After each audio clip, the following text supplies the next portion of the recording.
UKIP. Leader of the UKIP group, Neil Hamilton. As I was on my way to Cardiff yesterday, I was listening to the car radio and The World at One was on. And with some incredulity, I heard that the Welsh Government was consulting school children ages between the ages of 7 and 11 for their views on Brexit.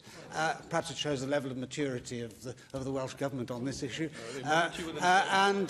Was going to take their opinions into account in formulating policy. I can't believe that this is true, even though I read it subsequently on the BBC website. Amongst those whom I heard on that programme was a 9-year-old who said that she thought leaving the EU was a bad idea because one of my friends says she wants to be a singer, and if I want to go around the world to see different music, she won't be able to because we've left breakfast. I think she must be a fan of the Leader of the Opposition, his speech at the Conservative Party conference last year. Surely the First Minister must agree that this is an exercise in total fatuity. Does he have to use a 9-year-old to fight his battles? Are things that bad in UKIP now that he has to criticise the view of a 9-year-old? I can tell you that view is more coherent than many of the views I heard from people in his own party in the course of the referendum. He seemed to complain that the news item was a mawkish puff piece, playing on the, and I quote, playing on the emotions of the listener in order to support the Remainer narrative that the nasty Brexiteers are stopping our children from being able to play with their friends from abroad. Now, if that is the level of political debate that the Leader of UKIP comes up with, then give me the 9-year-old any day.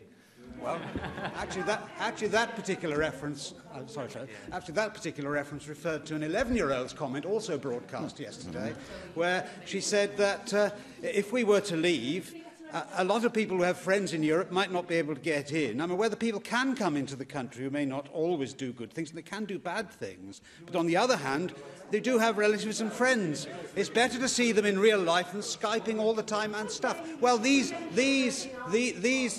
not I who's bringing young children into the political debate. It's the politicisation of children, which is the exercise which the Welsh Government is engaged on.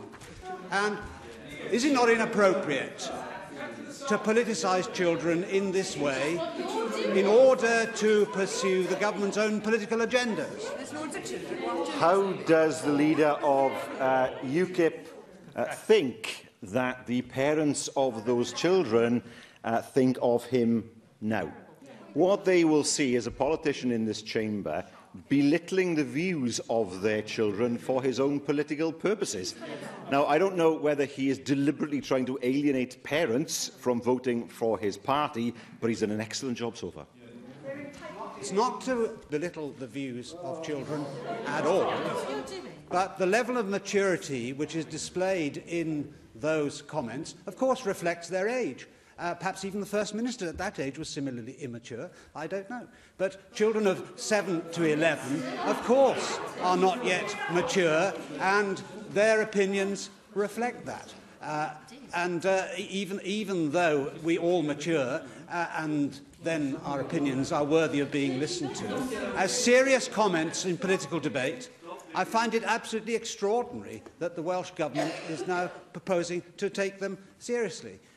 We know that teachers.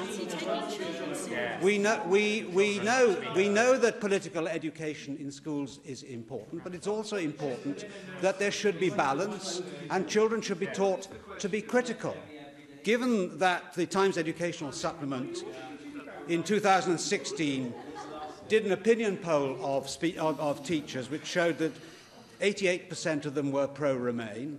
And of 75% of teachers, 88% of university lecturers are pro-Remain. Isn't there a danger that even subconsciously, if political topics of a controversial nature are taught in the classroom, that balance is likely to be lost?